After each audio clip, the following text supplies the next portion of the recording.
Alors les capteurs électriques, ils sont présents partout, on vous dit, aussi bien dans les voitures que dans les smartphones. On va essayer de comprendre comment ça fonctionne, comment on les utilise.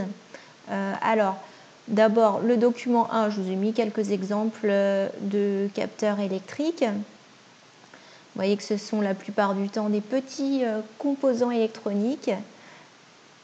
La loi d'Ohm, on l'a déjà vu à de nombreuses reprises.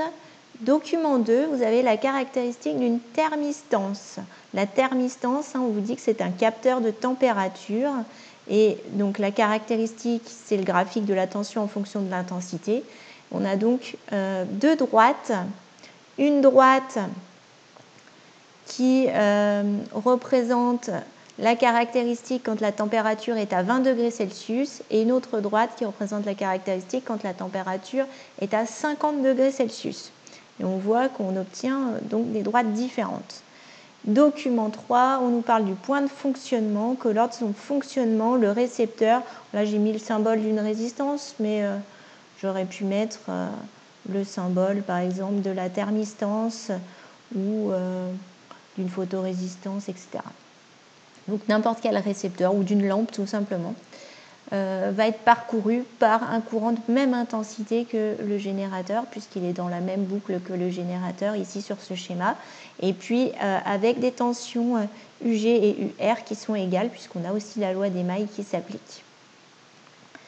Donc voilà, quand vous branchez un récepteur, forcément la tension est la même que pour le générateur et l'intensité du courant également. Première question, citer des exemples de capteurs et leur utilisation dans les objets de la vie quotidienne. Alors, on va pouvoir citer par exemple des accéléromètres dans les téléphones portables pour mesurer par exemple avec une application le nombre de pas que vous avez parcouru dans la journée. On peut aussi penser à une thermistance qui est utilisée pour mesurer la température dans un thermomètre électronique. On peut aussi citer la photorésistance ou la photodiode dans des systèmes d'éclairage automatique. Vous savez, par exemple, vous avez les feux de la voiture. Si vous avez un capteur de lumière, les feux de la voiture peuvent se déclencher uniquement quand il fait nuit, par exemple. On peut penser aussi au capteur de force qui est utilisé sous le plateau de la balance pour mesurer le poids de l'objet qui est posé sur le plateau. Question 2, d'après le document 2, la thermistance est-elle un conducteur ohmique? Alors on regarde, on a vu qu'on obtient des droites qui passent par l'origine, qui montrent que U et I sont proportionnelles et donc que la thermistance respecte la loi d'Ohm. U et I sont proportionnelles avec un facteur de proportionnalité qui correspond à la valeur de la résistance.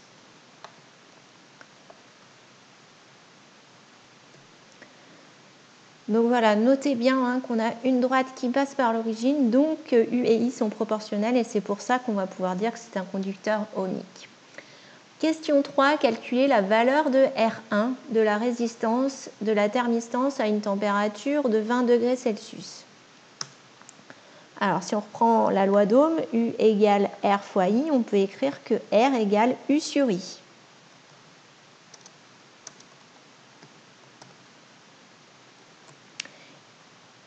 Donc, soit on utilise cette formule-là, R égale U sur I, en prenant les valeurs sur le graphique pour la température de 20 degrés Celsius avec 3,7 volts, par exemple, pour 0,31 mA. Soit on calcule le coefficient directeur, mais ça revient au même puisque ça passe par le point de l'origine, par le 0,0. Donc on fait 3,7 volts divisé par 0,31 mA. Attention, il faudra prendre garde de convertir en ampères pour être bien dans les unités du système international. Donc par rapport à 0,31 mA, il faut qu'on décale la virgule de 3 rangs vers la gauche. Donc de 3 rangs vers la gauche, 1, 2, 3.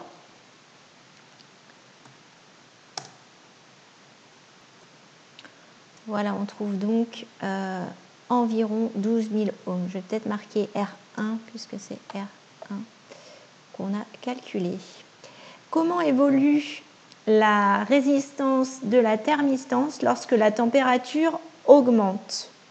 Alors, on va regarder le graphique, puisqu'on a le graphique à une température plus élevée à 50 degrés Celsius.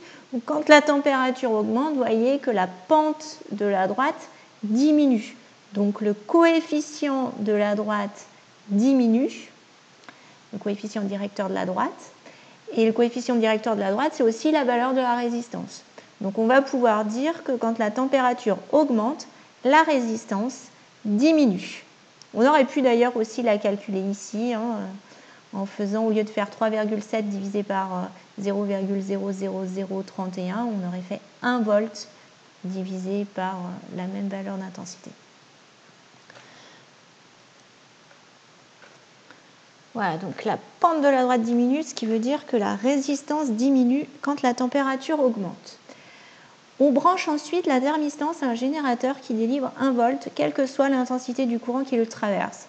Ça veut dire qu'on va considérer que c'est un générateur qui est parfait. En réalité, souvent, les générateurs, quand ils délivrent des courants plus importants, leur tension a tendance à légèrement diminuer. Mais là, on va considérer que ce n'est pas le cas, que la tension reste toujours stable à 1 volt, quelle que soit l'intensité du courant. Alors, à 20 degrés, quelle est l'intensité I1 du courant qui traverse la thermistance et la tension UT1 à ces bornes? Alors, on a dit tout à l'heure qu'au point de fonctionnement, on avait la même tension UT que la tension aux bornes du générateur et également la même intensité. Donc, on va imaginer, on va repartir du graphique. On nous demande bien de se placer à 20 degrés Celsius, donc on va regarder que la droite en rose. Et donc on va se placer à 1 volt, puisqu'on a dit qu'on a un générateur qui délivre 1 volt. Alors si le générateur délivre 1 volt, l'intensité du courant qui va passer dans la thermistance sera de 0,08 mA. Et la tension à ces bornes sera bien de 1 volt, puisque le générateur, quoi qu'il arrive, délivre toujours 1 volt.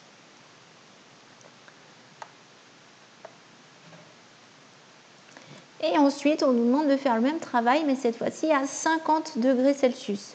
Donc, on va cette fois-ci se baser sur l'autre courbe, la courbe bleue. Toujours, on part de 1 volt, puisque c'est toujours un générateur qui va délivrer 1 volt. Et on regarde sur le graphique, on tombe sur 0,31 mA.